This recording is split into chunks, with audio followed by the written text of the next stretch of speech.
Okay, today is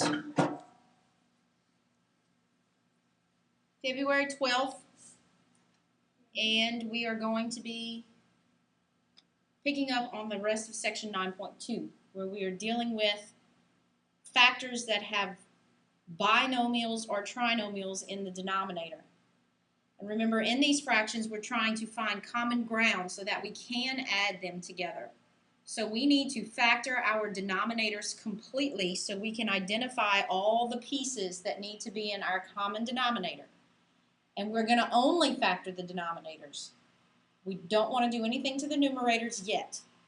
Then we're going to identify all of the factors, and we're going to multiply our numerators by the missing parts. In this particular example, x squared minus 9 can be factored to give you x plus 3 times x minus 3. To this, I am adding the fraction 1 over x plus 3. I'm sorry, but are you talking to me?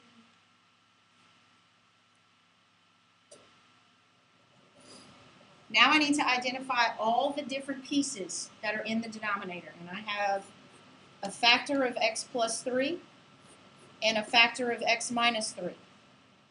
I do not have to write x plus 3 twice unless it appears twice in any particular fraction. So now I'm going to figure out how the numerators are going to be changed. Looking from this fraction to the new fractions with the common denominator, nothing has changed. So 1 is still the numerator. Looking at this fraction to the new fraction, I only have x plus 3 in the denominator. So that means I also need x minus 3. Therefore, to keep the fraction the same, I have to multiply the numerator by x minus 3. And here I'm going to distribute the 1 to get x minus 3.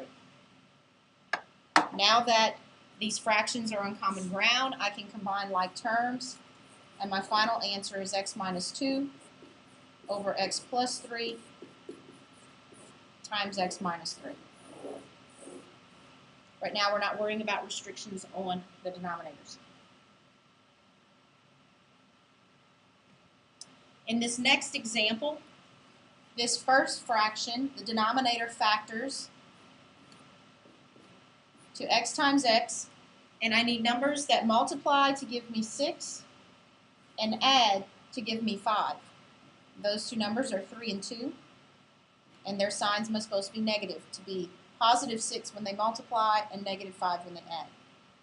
Because this is subtraction, I want to make sure that I understand that the numerator is negative, is being subtracted.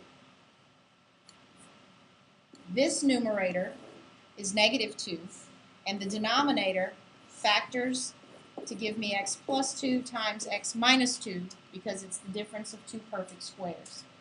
Now I need to identify the different factors. X minus 3, x minus 2, x plus 2, and I've already written x minus 2. Time to transform the numerators. In this original fraction, the missing piece is x plus 2. So here, I need to multiply by x plus 2. In the second fraction, the missing piece is x minus 3. So I need to multiply the numerator by x minus 3. Focusing now only on the numerators, we are going to distribute 3 to this binomial to get 3x plus 6. Here we are going to distribute negative 2 to get negative 2x plus 6. And now that my fractions are on common ground, I can add like terms. 3x minus 2x is 1x, and 6 plus 6 is 12. over my denominator.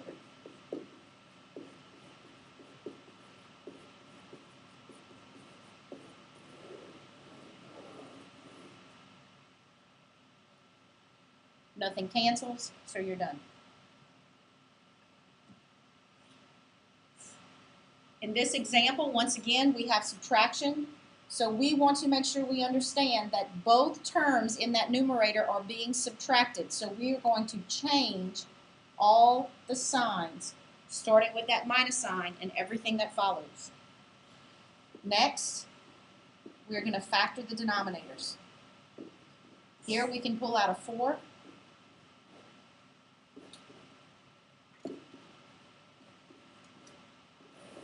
Here we can pull out a 2. It's time to find my common denominator. For the numbers 4 and 2, it's just the old way of doing it. The common denominator is 4. The other factors involved is y minus 4.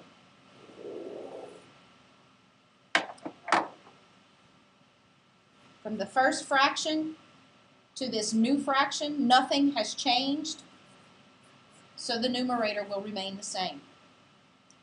The second fraction to the new fraction needs to be multiplied by 2 to make it 4 times w minus 4, which means that this needs to be multiplied by 2.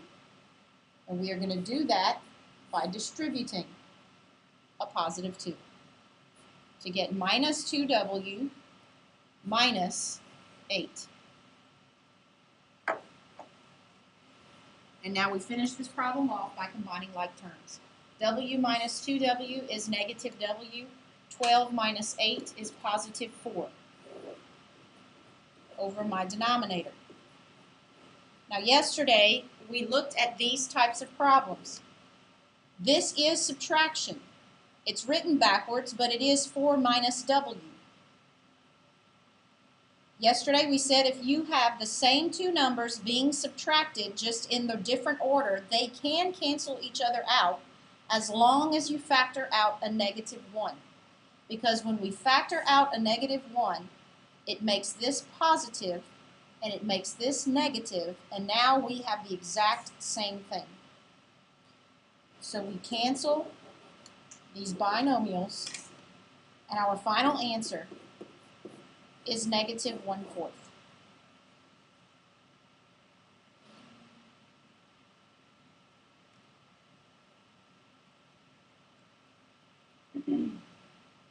No matter how scary it gets, you still start off the same way. Identify if there's any subtraction, and there isn't. So next, we're going to factor any denominator that can be factored, which is this last one.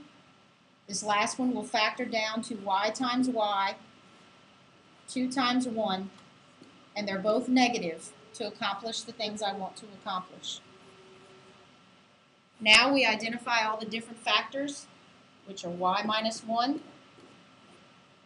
y minus 2, and I've already accounted for those factors. Remember, unless they appear more than once in a specific single fraction, you only need to write them down once. Now, from this first fraction to the new fraction, the missing piece is y minus 2. Because I don't have enough room to write it up here, I'm going to bring down the already there numerator. I'll write in black so that you'll understand where this is coming from. This is the numerator that was already there, and the missing piece for this first fraction is y minus 2. Next, I put this plus sign. The numerator that was already there is y plus 2, and the missing piece in this second fraction is y minus 1.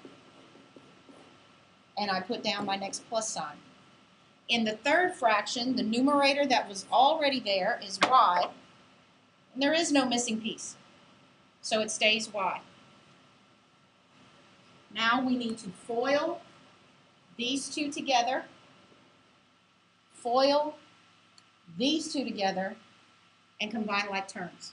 So starting our process of FOIL, here we have y squared minus